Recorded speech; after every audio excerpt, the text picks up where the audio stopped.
بسم اللہ الرحمن الرحیم۔ امام زین العابدین رضی اللہ تعالی عنہ فرماتے ہیں، جب نوح علیہ السلام کشتی بنا رہے تھے تو ایک مومنہ بوڑھی عورت روز اللہ کے نبی کے پاس اپنی گھٹری لے کر آتی اور کہتی، اے اللہ کے نبی، کب کشتی روانہ ہوگی؟ نوح علیہ السلام فرماتے، ابھی دیر ہے۔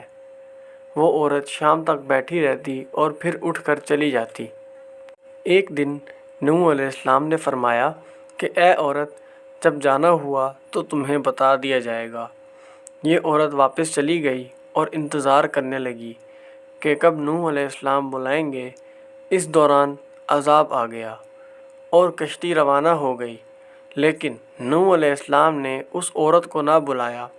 ظاہری طور پر نوح علیہ السلام کو اس کو بلانا بھلا دیا گیا۔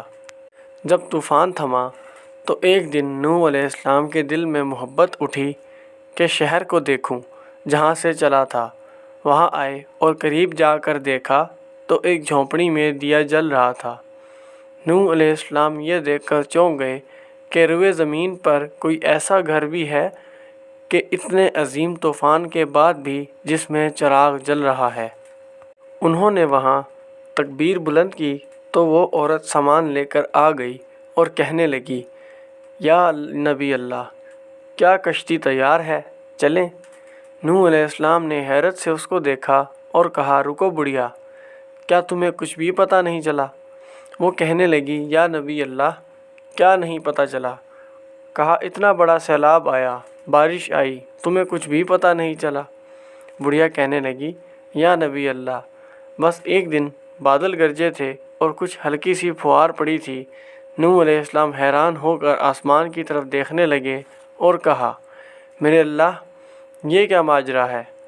اللہ تعالیٰ نے نوح علیہ السلام پر وحی بھیجی کہ اے میرے پیارے نبی، اس عورت کے دل میں چونکہ تمہاری محبت تھی اور تم نے اسے پابند کر دیا تھا، اور چونکہ تمہارا اس سے وعدہ بھی تھا کہ نجات کی کشتی میں اسے لے جاؤ گے، تب جبکہ تم نے اپنا وعدہ پورا نہیں کیا، لیکن اے نوح علیہ السلام، میں تو تمہارے وعدے کا ذمہ دار تھا، اس لیے میں نے اس بڑھیا تک عذاب پہنچنے ہی نہیں دیا۔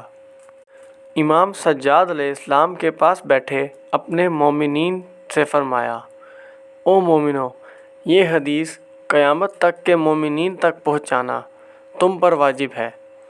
انہیں بتا دو کہ جس نے ہم سے محبت کی، قیامت کا عذاب ضرور آئے گا، لیکن جیسے اس بڑھیا کو پتہ نہیں چلا، ہمارے مومنوں کو بھی پتہ نہیں چلے گا کہ کب قیامت آئی اور کب چلی گئی۔ دعا ہے کہ اللہ تعالی ہمیں اس پر عمل کرنے کی توفیق عطا فرمائے اور دین کی سمجھ عطا فرمائے، آمین۔ آپ سب ایک مرتبہ درود شریف پڑھ لیں۔ اللہم صلی علی سیدنا و مولانا محمد وعلی آلہ و اصحابہ وبارک وسلم۔